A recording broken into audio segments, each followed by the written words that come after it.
Você anseia pela volta de Jesus? O seu coração queima pelo dia que desfrutará da promessa de morar eternamente com Deus?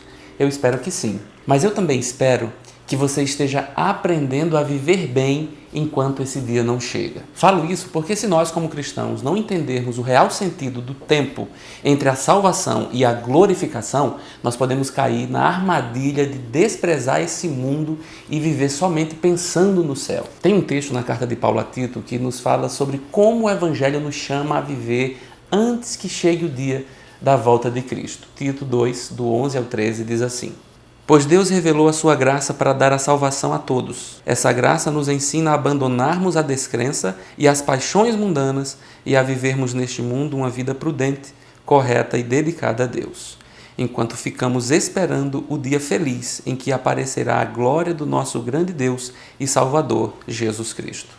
Essa epístola de Paulo ela foi escrita para orientar Tito a estabelecer os líderes das igrejas em Creta. Em toda a carta, o apóstolo está mostrando como os cristãos devem viver diante de um mundo tão corrompido. Ele não fala que eles devem esquecer esse mundo mau e pensar somente no céu. O apóstolo entende que existe uma vida a ser vivida agora. Daí, ele nos diz algo fantástico, que a graça de Deus não só nos salva, não só nos prepara para o futuro com Deus, mas ela também nos ensina a viver aqui e agora, enquanto não chega o dia de morar eternamente com Deus. Isso nos ensina que o Evangelho não é sobre separar-se do mundo, mas é sobre viver nele de forma prudente, correta e dedicada a Deus. Foi isso que Jesus disse em seu famoso Sermão do Monte, registrado lá em Mateus 5, 6 e 7.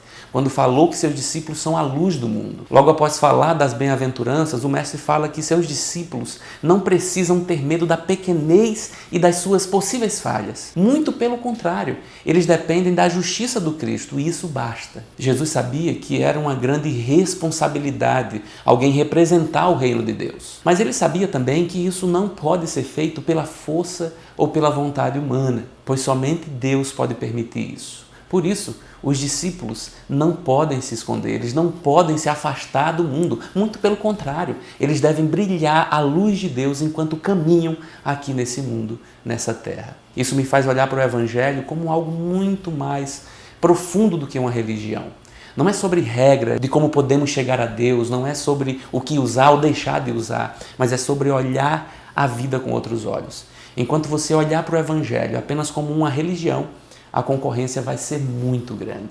Porque existem muitas religiões, existem muitas estratégias para se tentar chegar a Deus. Então você vai passar a vida tentando defender Deus e o Evangelho, ou seja, uma tarefa inútil, porque Deus não precisa de advogado. Mas o Evangelho não é sobre isso, é sobre interpretar a realidade com os olhos de Jesus. O Evangelho é uma explicação da realidade. Ele fala de onde o ser humano veio, ele fala o que o ser humano está fazendo aqui e para onde ele vai. O Evangelho apresenta a verdade ao ser humano. Jesus não é uma verdade, ele é a verdade. A graça de Deus, então, nos guia, ela nos salva, mas ela também nos ensina, ela nos capacita a viver nesse mundo. Então, viva!